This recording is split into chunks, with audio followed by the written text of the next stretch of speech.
Welcome friends. எல்லாருமே ஹெல்த்தியாக ஹாப்பியாக இருப்பீங்கன்னு நம்புகிறேன். இந்த vlog கண்டிப்பாக யூஸ்ஃபுல்லாக இருக்கும் அப்படின்னு நினைக்கிறேன்.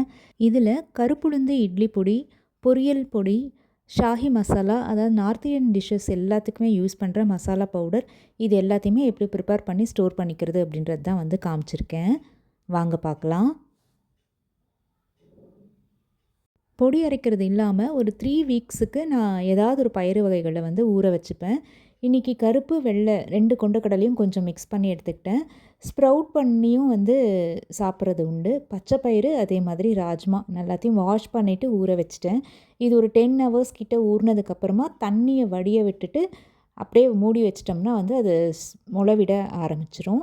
இப்போ முதல்ல எல்லோரும் ரிப்பீட்டடாக கேட்டுட்ருக்க பொரியல் பொடி தான். ஒரு கரண்டி அளவுக்கு, அதாவது ஒரு கப் அளவுக்கு கடலைப்பருப்பு எடுத்திருக்கேன், கடலைப்பருப்பு.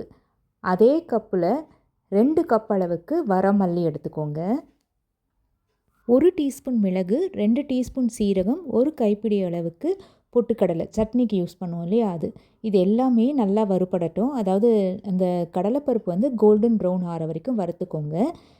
எனக்கு ஃப்ரெஷ் கருவேப்பிலை கிடைக்காது. எங்கள் நாத்தனார் எப்பயுமே சென்னையிலேருந்து வரும்போது இந்த மாதிரி காய வச்சு எடுத்துகிட்டு வந்து கொடுத்துருவாங்க. அதையுமே நான் 2-3 மந்த்ஸ் அப்படியே வச்சு யூஸ் பண்ணுவேன். நல்லா ஒரு 2 கொத்து அளவுக்கு அதில் கருவேப்பிலையும் சேர்த்துட்டேன். இப்போது இதில் தேவையான அளவுக்கு வரமிளகா நான் எங்கள் காரத்துக்கு ஏற்ற அளவுக்கு சேர்த்துருக்கேன். இது வந்து ஒரு 1.5 கப் அளவுக்கு இருந்தது. காரம் இருக்கக்கூடாது வறுக்கும் போதுன்றதுனால கொஞ்சமாக உப்பு சேர்த்துருக்கேன். வறுப்பட்டடும் அப்படியே ஆறட்டும். இப்போது 1 கப் அளவுக்கு கருப்பு உளுந்து, 1 கப் அளவுக்கு வெள்ளை உருட்டு உளுந்து, 1/4 கப் அளவுக்கு கடலைப்பருப்பு சேர்த்துருக்கேன். இந்த ரேஷியோவில் அரைச்சி பாருங்கள். இட்லி பொடி ஹெல்த்தியாகவும் சூப்பராகவும் இருக்கும். ஒரே ஒரு டீஸ்பூன் எள்ளு, 1 கப் அளவுக்கு வேர்க்கடலை, 1/4 கப் அளவுக்கு பொட்டுக்கடலை. இது வந்து இட்லி தோசைக்கு மட்டும் இல்லாமல் சாதத்தில் கூட பிசைஞ்சு சாப்பிட்லாம். கொஞ்சம் ப்ரோட்டீன் ரிச்சாகவும் இருக்கும். நல்லா 2 கொத்து அளவுக்கு கருவேப்பிலையை சேர்த்து வாசனை வர வரைக்கும் நல்லா வறுத்துட்டு தேவையான அளவு உப்பும் நீங்கள் வறுத்து இதில் சேர்த்துக்கலாம். நான் மிளகாயோடு தான் வந்து சேர்க்க போகிறேன். இட்லி மிளகாய் பொடிக்கு தேவையான அளவு வரமிளகாவும் உப்பையும் வறுத்துட்டு அதிலையே சேர்த்துடுறேன். இது எல்லாமே நல்லா ஆற வச்சிடலாம். இப்போது ரொம்ப 1/2 கப் அளவுக்கு துவரம்பருப்பு, நான் வந்து மசூர் தால் எடுத்திருக்கேன். 1 கப் அளவுக்கு வரமல்லி, 2 டேபிள் ஸ்பூன் மிளகு, 1 டேபிள் ஸ்பூன் சீரகம், ஒரு 10லேருந்து 15 வரமிளகாய். இது வந்து சூப்பராக ரசப்பொடி அரைச்சி வச்சுக்கிறதுக்கு. எல்லாத்துலேயும் முடிஞ்ச அளவுக்கு கருவேப்பிலையும் சேர்த்துருங்க, ஹெல்த்தியும் கூட. இந்த சீசனில் பருப்பு இல்லாமல் ரசம் செய்கிறதுக்கு பதிலாக அந்த பொடியிலே கொஞ்சம் பருப்பு சேர்த்துட்டோம் அப்படின்னா இந்த சீசனுக்கும் நல்லாயிருக்கும், ஹெல்த்தியாகவும் இருக்கும். எல்லாத்தையும் ஆற வச்சுட்டு டின்னர் முடிக்கிறதுக்குள்ளே ரொம்ப சில்லுன்னு ஆயாச்சு. அதனால் அதுக்கு மேலே எதுவும் செய்ய முடியாது அப்படின்னு நான் தூங்க போயிட்டேன். இதோட நாளைக்கு பார்க்கலாம் எப்படி மீதி எல்லாத்தையுமே அரைச்சி வைக்கிறேன் அப்படின்றத. Good morning. நெக்ஸ்ட் டே காலையில் இப்படி தான் இருந்தது. ஃபுல்லாக ஃபாகு, செம்ம சில்லு. 9லேருந்து ஒரு 11 டிகிரிஸ்குள்ளே தான் இருக்கும். ஆனால் ஆஸ் யூஷுவல் குட்டி சார் வந்து ஸ்கூலுக்கு அனுப்பிச்சாச்சு. இனிமேல் தான் எங்களுக்கு பிரேக்ஃபாஸ்ட் லன்ச் எல்லாமே செய்யணும். அவனுக்கு மட்டும் தக்காளி சாதம் செஞ்சு கொடுத்து அனுப்பிச்சிட்டேன். நேற்று நைட்டு வறுத்து வச்சது எல்லாமே ஆறி இருந்தது. ஸோ எல்லாத்தையுமே வறுத்து உள்ளே எடுத்து வச்சிடலாம், ரொம்ப நேரம் அப்படியே வைக்க முடியாதுன்றதுனால அந்த வேலையை தான் வந்து நெக்ஸ்ட்டு செய்ய ஆரம்பித்தேன். இது நான் ஃபஸ்ட்டு அரைச்சது வந்து பொரியல் பொடி. இந்த அளவுக்கு டெக்ஸ்சர் இருக்கணும், அதாவது ரொம்ப கொரப்பாக இல்லாமல் இந்த அளவுக்கு இருந்ததுன்னா வந்து ஈஸியாக இருக்கும் நம்ம வந்து ரோஸ்ட் ஆக்கிறதுக்கு. உருளைக்கிழங்கு, வாழைக்காய், கத்திரிக்காய் அது எல்லாமே. இப்போ எல்லா பொடியுமே அரைச்சி வச்சுட்டேன். நார்த் இண்டியன் டிஷ்ஷஸ் எல்லாமே செய்கிறோம் இல்லையா, பன்னீர் பட்டர் மசாலா, ஷாஹி மசாலா, கடாய் பன்னீர், இதுக்கு தான் வந்து இப்போ மசாலா அரைச்சிட்ருக்கேன். இதில் என்னெல்லாம் சேர்த்துருக்கேன் அப்படின்ற இன்க்ரீடியன்ஸோட லிஸ்ட்டும் மெஷர்மெண்ட்டும் வேணும் அப்படின்னா கீழே கமெண்ட் பண்ணுங்கள், கண்டிப்பாக வந்து ஷேர் பண்ணுறேன். இது வந்து நான் ஒரு 2 வாரம் வர வரைக்கும் தான் வந்து அரைச்சி வச்சுப்பேன். ஏன்னா அந்த வாசனை போயிடும் அப்படின்றதுனால. உங்களுக்கு வேணும் அப்படின்னா டீட்டெயில்டாக ஒரு 1/2 கிலோ அளவுக்கு கூட நான் அளவு சொல்கிறேன். இப்போது எல்லாத்தையும் வறுத்து ஆற வச்சு பாக்ஸில் எடுத்து வச்சிடலாம். இதே மாதிரி ஒரு டைட்டான கண்டெய்னரில் போட்டு வச்சிட்டிங்கன்னா 1 மாதம் 2 மாதம் 3 மாதம் வரைக்கும் கூட கெடாமல் இருக்கும். கண்டிப்பாக இதே ரேஷியோவில் பொடியெல்லாம் ட்ரை பண்ணி பார்த்துட்டு உங்களோட சமையலில் ஏதாவது டேஸ்ட் வித்தியாசம் தெரியுதா அப்படின்றத கீழே கமெண்ட் பண்ணுங்கள்.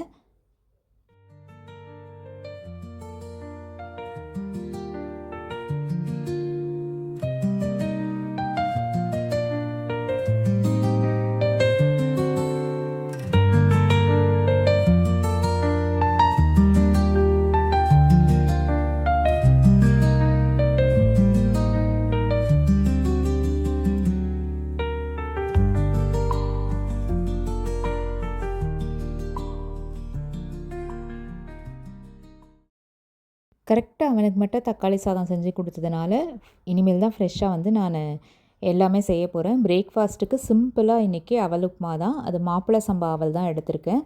ஒரு டீஸ்பூன் எண்ணெயில் கடுகு, சீரகம், உளுத்தம்பருப்பு, கடலைப்பருப்பு, கொஞ்சமாக வேர்க்கடலை நல்லா வறுபட்டதுமே உருளைக்கிழங்கு, வெங்காயம், பச்சை மிளகா, தட்டி வச்ச பூண்டு இது எல்லாத்தையுமே வந்து வறுத்துக்கலாம், வதக்கிக்கலாம். இதில் நீங்கள் வந்து கேரட் என்ன வெஜிடபிள்ஸ் வேணுமோ அது எல்லாமே சேர்த்துக்கலாம். இன்றைக்கி என்னமோ எனக்கு சோம்பேறித்தனமாக இருந்ததுனால ஈஸியாக கட் பண்ணுறதை மட்டும் வந்து எடுத்து வதக்கிட்டுருக்கேன். கொஞ்சமாக மஞ்சத்தூள், ஒரு டீஸ்பூன் சாம்பார் தூள் சேர்த்து பாருங்கள், சூப்பராக இருக்கும். ஒரு அரை டம்ளர் அளவுக்கு தண்ணி, கொஞ்சமாக வந்து உப்பு, ஒரு கைப்பிடி அளவுக்கு பச்சை பயிரும் சேர்த்துருக்கேன். ஒரு வாட்டி அலசி வச்சுருக்க மாப்பிள்ளை சம்பா அவலையும் இதில் சேர்த்துட்டேன். இந்த தண்ணி கீழே இருக்கிறதுலையே அப்படியே நம்ம மிக்ஸ் பண்ணிவிட்டு மூடி வச்சோம் அப்படின்னா ட்ரை ஆகாமல் நல்லா பொலன்னு வரும். இந்த டிப்பை கண்டிப்பாக ட்ரை பண்ணி பாருங்கள். எந்த அவலாக இருந்தாலுமே, கெட்டி அவலாக இருந்தாலும் சரி, அதே மாதிரி அந்த மெல்லிஸ் அவலாக இருந்தாலும் கொஞ்சமாக தண்ணி கீழே இருக்கும்போது அதை வதக்கிட்டு நீங்கள் வந்து மூடி வச்சிங்க அப்படின்னா உப்பும் ஈக்குவலாக வந்து கலந்துருக்கும். அதே மாதிரி பொலன்னு சாஃப்டாகவும் வரும். பொடியெல்லாம் அரைச்சி காரமாக இருந்ததில் ஃப்ரெஷ்ஷப் ஆகிட்டு வந்தோடனே நல்லா குளிர ஆரம்பிச்சிட்டு டீயை குடிச்சிட்டு தான் வந்து பிரேக்ஃபாஸ்ட்டே எடுத்துக்க போகிறேன். இந்த பழக்கம் இல்லாதவங்க, கொடுத்து வச்சவங்க, எங்களால் வந்து விடவும் முடியல, இல்லாமல் இருக்கவும் முடியல. இந்த அளவை தான் குறைச்சிட்டு இப்போ வந்து நான் 2 டைம்ஸ் 3 டைம்ஸ் எடுக்கிறேன்னா அது மொத்தமே சேர்த்து ஒரு 250 ml தான் இருக்கும். அந்த அளவு தான் எடுத்துகிட்ருக்கேன். பிரேக்ஃபாஸ்ட்டுக்கு வெயிட் லாஸ் மெயின்டெனன்ஸில் இருக்கிறதுனால மாப்பிள்ளை சம்பா அவல், அது மேலேயே கொஞ்சம் ஸ்ப்ரவுட்ஸு, தக்காளி சாதத்தில் கலந்த சோயா, கொஞ்சமாக ரைத்தா, இது எல்லாத்தையுமே வந்து மிக்ஸ் பண்ணி எடுத்துக்க போகிறேன். பிரேக்ஃபாஸ்ட் வேலை முடித்ததும் அடுத்த வேலை இந்த ஸ்ப்ரவுட்ஸ் எல்லாத்தையுமே ஸ்டோர் பண்ணி வச்சுட்டா வாரத்தில் 2 நாள் அப்படின்னு 2-3 வாரத்துக்கு இது அப்படியே எனக்கு கரெக்டாக இருக்கும். இன்றைக்கி இந்த மொளவெட்டை கருப்பு வெள்ளை கொண்டக்கடலையை வச்சு தான் வந்து சன்னா மசாலா பண்ண போகிறேன். கொஞ்சம் டிஃப்ரெண்ட்டாக இதில் இடித்த இஞ்சி பூண்டை வந்து அப்படியே சேர்த்துக்கலாம். குக்கரில் நான் இதை சேர்த்துருக்கேன். ஒரு வெங்காயம், ஒரு தக்காளி, நீங்கள் பச்சை மிளகா வேணால் சேர்த்துக்கோங்க, நான் சேர்க்கலை. இது முழுகிற அளவுக்கு தண்ணியை சேர்த்துட்டு ஒரே ஒரு பெரிய உருளைக்கிழங்கை கட் பண்ணி அதில் சேர்த்துட்டேன். அது வேகிறதுக்குள்ளேயே இங்கே இருக்க ஆயில் கண்டெய்னர்ஸ் எல்லாத்தையுமே எப்படி நான் அரேஞ்ச் பண்ணியிருக்கேன் அப்படின்றது தான் வந்து உங்களுக்கு கூட ஷேர் பண்ணியிருக்கேன். சின்ன சின்ன ஆயில் கண்டெய்னர்ஸ் தான் வச்சுருக்கீங்க, எப்படி மெயின்டைன் பண்ணுறீங்க அப்படின்னு ஷார்ட்ஸில் பார்த்துட்டு 2-3 பேர் கேட்டிருந்தீங்க. என்னோடய பழைய வீடியோ பார்த்துருந்தீங்கன்னா இதை நான் ஒரு 4-5 இயர்ஸாக வச்சுருக்கேன்.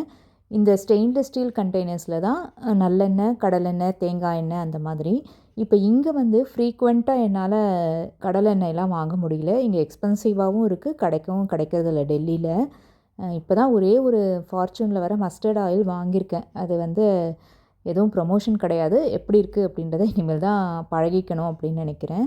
இந்த புல் அவுட் ரேக்கில் தான் வந்து நான் அதிகமான குவான்டிட்டி எண்ணெயை வந்து உள்ளே வைப்பேன். மேலே வந்து பாட்டிலில் அப்படியே ஃபுல்லாக குட்டி 1/2 லிட்டர் 1 லிட்டரில் வைக்கிற பழக்கம் எனக்கு இல்லை. நெய், அதே மாதிரி கடலெண்ணெய், ரீஃபைண்ட் ஆயில், நல்லெண்ணெய் வேணும் அப்படின்னா கீழேருந்து எடுத்துப்பேன். இதை ஒரு வாட்டியும் ஃபுல் பண்ணி எடுத்துப்பேன். எனக்கு என்னமோ குனிஞ்சு எடுக்கிறதுனாலே கொஞ்சம் கம்மியாக யூஸ் பண்ணுற மாதிரி இருக்கும். இதெல்லாம் முடிக்கிறதுக்குள்ளேயே குக்கர் நல்லா விசில் விட்டு ஆற வச்சுட்டேன். இப்போது ஒரு கடாயில் 1 டேபிள் ஸ்பூன் பட்டரில் கொஞ்சமாக வந்து மஞ்சத்தூள், ஒரு டேபிள் ஸ்பூன் அளவுக்கு நம்ம வறுத்து வச்சோம் இல்லையா ஷாஹி மசாலா, அதுவும் 1/2 டீஸ்பூன் கலருக்காக காஷ்மீரி சில்லியும் வந்து சேர்த்துருக்கேன். இது அப்படியே அந்த பட்டரில் நல்லா வந்து வதக்கிக்கலாம். நல்ல மணம் வரும். ஏன்னா ஃப்ரெஷ்ஷாக வேறு அரைச்சோம் இல்லையா. இந்த பொடியை கண்டிப்பாக ட்ரை பண்ணி பாருங்கள். இதில் வந்து முக்கியமானது கொஞ்சம் கூட தீயக்கூடாது. அது வாசனை மட்டும் நல்லா வரும்போதே நம்ம வேக வச்சுருக்கிற கடலையை அப்படியே இதில் சேர்த்துடலாம். நான் ஒரு கைப்பிடி அளவுக்கு மட்டும் மிச்சம் வச்சுருக்கேன், அதை வந்து அரைச்சி சேர்க்கறதுக்காக. இது நல்லா கொதிக்கட்டும். இதை அரைச்சி சேர்க்கும் போது இதில் ஒரு 1/2 டம்ளர் பால் சேர்த்து அரைச்சி சேர்த்திங்க அப்படின்னா நம்ம க்ரீம் சேர்த்த மாதிரி டெக்ஸ்டரும் டேஸ்ட்டும் கிடைக்கும், கேலரிஸும் நமக்கு கம்மியாகும். கொஞ்சமாக வந்து புதினா, கொத்தமல்லி, உப்பு எல்லாமே சேர்த்து நல்லா தளன்னு கொதிக்க வச்சு ஆஃப் பண்ணிட்டீங்கன்னா சூப்பரான டிஃப்ரெண்ட்டான ஸ்டைலில் சன்னா மசாலா ரெடி ஆகிடும். கண்டிப்பாக ட்ரை பண்ணி பாருங்கள். இப்போ நான் காமிச்ச ரெசிபீஸ், டிப்ஸ் எல்லாமே உங்களுக்கு யூஸ்ஃபுல்லாக இருக்கும் அப்படின்னு நினைக்கிறேன். இந்த வீடியோ கொஞ்சம் ஷார்ட்டாக இருந்தாலுமே யூஸ்ஃபுல்லாகவும் என்டர்டெய்னிங்காகவும் இருக்குதுன்னு நினச்சிங்கன்னா கண்டிப்பாக ஒரு லைக் கொடுங்க.